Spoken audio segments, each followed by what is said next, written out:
We're talking healthcare services in the country, and I suppose it's a worldwide problem, and we'd like you to tell us about the split in Nigeria. You've got state health, you've got private sector health. 70% of healthcare services in Nigeria are provided by a private sector, but on the other hand, most people can't afford them. So that's your strategic problem. What are you doing to solve it? Well, the healthcare market in Nigeria is segmented, and half of the healthcare services are being provided in the private sector, while the other half is being provided by states at different levels: federal government, states, and local governments. The preventive services, the frontline health services, maternal and child health care, communicable diseases prevention, immunization are being provided by government. And in fact, prevention of non-communicable diseases is emerging to be an issue also that is being provided through government facilities. But higher level services, secondary facilities are run by the private health sector, and there's a very active private health sector in Nigeria.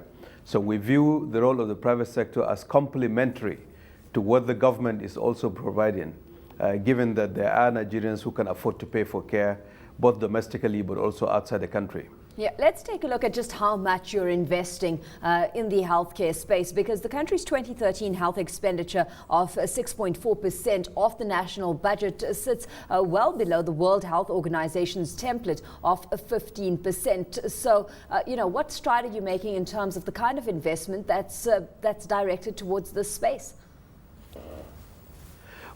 Well, it's not about the absolute amount that is being spent, but the allocative efficiency, how it is allocated within the sector.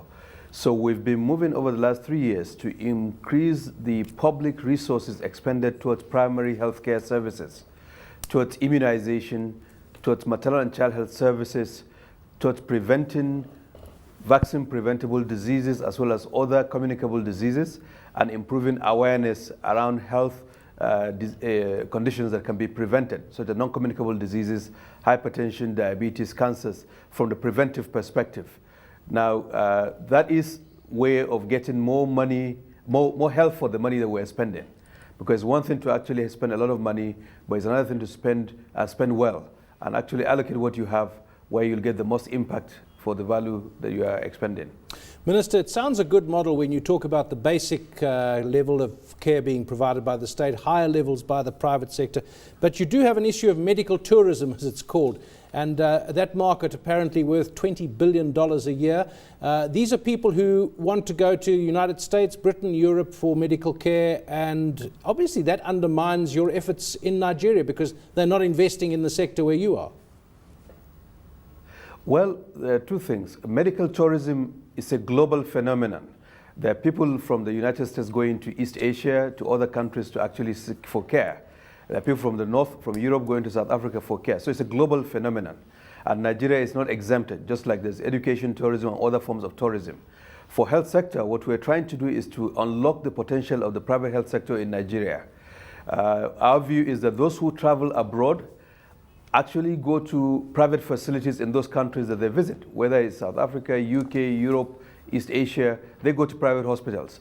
So to have a policy environment that is enabling, fiscal policy review is being done, a regulatory framework is being put in place to improve the competitiveness of the private health sector, and access to capital issues are also being addressed so that the private health sector can actually boom. But it will take some time for us to get where we can get the private health sector to attend to those Nigerians that can afford and, in fact, travel abroad at the moment.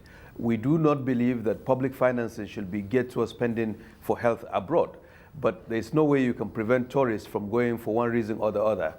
At the same time, capitalizing on that opportunity is one that we're looking forward for our private health providers to actually take advantage of, because Nigerians can pay.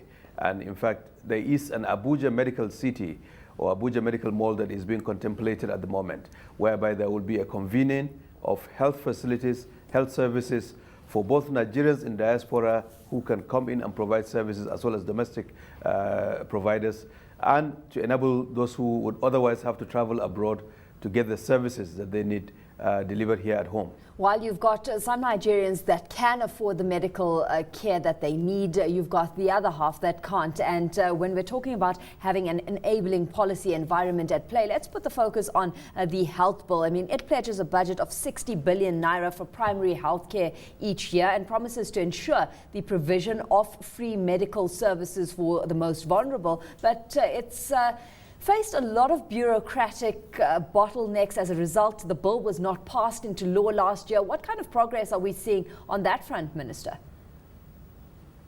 Well, you see, the legislative process is one that is not really directly under the control of the executive. And at the moment, I know that our legislature is working very hard to pass this health bill, which will provide additional resources, both on the supply side, in terms of human resources at the front lines for primary health care, but also on the demand side in terms of financial access through the health insurance scheme, which will take the other half of the primary health care development fund. Now, the health bill is really an omnibus bill. It has other components. There is no debate around the validity or the legitimacy of addressing the primary health care issues. But there are other aspects of the healthcare bill that were contentious in the past, but I'm glad to say that at least now there seems to be resolution in some of those areas, and we hope the legislature will pass this.